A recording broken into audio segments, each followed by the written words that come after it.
Hello నమస్తే to Subbu talks. నేను మీ సుబ్బుని. ఈరోజు మనం మాట్లాడుకోబోయే టాపిక్ వచ్చేసి పవన్ కళ్యాణ్ గారు కేరళలో తమిళనాడులో ఉన్నటువంటి ఎంతో గొప్ప చరిత్ర ఉన్న దేవాలయాన్ని సందర్శించడం జరిగింది. దాని గురించి మనం మాట్లాడుకోబోతాం. మనం డిస్కషన్లోకి వెళ్ళే ముందర దయచేసి ప్రతి ఒక్కరు మన ఛానల్ సబ్స్క్రైబ్ చేయండి, లైక్ చేయండి, షేర్ చేయండి.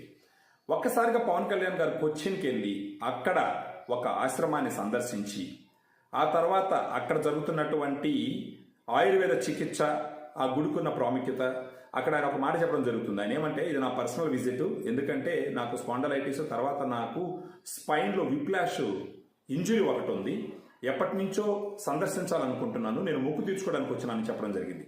అదే సమయంలో ఒక విలేకరు తిరుపతి లడ్డు అపవిత్రం అయిందని దాని గురించి ప్రశ్నించినప్పుడు, దేవాలయాల్ని డబ్బులు ఇచ్చేటటువంటి ఒక యంత్రంగా చూడకూడదు, ఇక మీదట అలా జరగకుండా చూసుకుంటామని చెప్పడం జరిగింది. దాంతోపాటు కేరళలో ఉన్నటువంటి హిందువులు, తమిళనాడులో ఉన్నటువంటి హిందువులు ధైర్యంగా తిరుమలకు వచ్చి వెంకటేశ్వర స్వామిని చేసుకోవచ్చు అని చెప్పడం జరిగింది.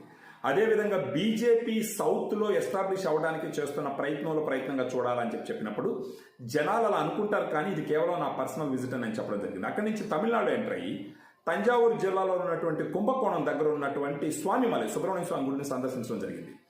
తమిళనాడులో సుబ్రహ్మణ్య స్వామిని మురుగన్ అని, శరవణన్ అని, కార్తిక్ అని రకరకాల పేరుతో కొలుస్తారన్నమాట. సుబ్రహ్మణ్య స్వామి భక్తులు తమిళనాడులో చాలా ఎక్కువ మంది ఉంటారు. ఆఫ్కోర్స్ నా పేరు కూడా సుబ్రహ్మణ్యం అని చెప్పుకోవడానికి గర్విస్తున్నాను. అక్కడ స్వామిమలై దగ్గరికి వెళ్ళి అక్కడ ఆ గుడిని సందర్శించి అక్కడ ఉన్న అందరితో మాట్లాడి అక్కడున్న మన తెలుగు విద్యార్థులతో సెల్ఫీ దిగి అక్కడి నుంచి తిరుచెందూరు వెళ్ళి, తిరుచెందూరులో సుబ్రహ్మణ్య స్వామి గుడి చాలా ఫేమస్. అదేవిధంగా ఆర్నీకి వచ్చినారు. ఆర్నీలో కూడా సుబ్రహ్మణ్య స్వామి పళని అంటారు, అక్కడ కూడా ఆ గుడి చాలా ఫేమస్. అదేవిధంగా తిరుత్తని. సో ఈ మొత్తం ఇదిలో ఆయన కొడుకు అఖీరానందాన్ని కూడా పెట్టుకుని వెళ్ళడం అన్నది ఒక గొప్ప విషయం. అంటే కొడుకులో కూడా దైవత్వం, హిందుత్వం గురించి ఒక ఆలోచన రావాలా, ఒక ఇంట్రెస్ట్ రావాలా, భవిష్యత్తులో వాళ్ళ విధంగా ఆలోచించాలని చేస్తున్నటువంటి ప్రయత్నంగా మనం చూడాలా.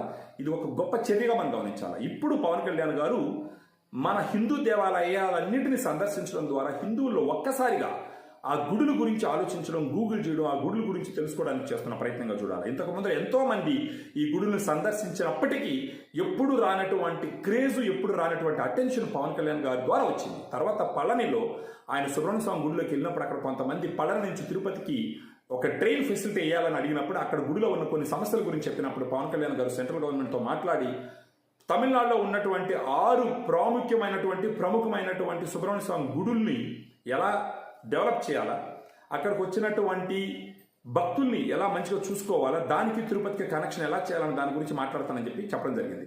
సో పవన్ కళ్యాణ్ గారు సనాతన ధర్మాన్ని రక్షిస్తానని చెప్పేసి దేశం మొత్తం పర్యటన చేయడం ఒక గొప్ప చర్యగా ప్రపంచానికి భక్తుడు నేర్పించినటువంటి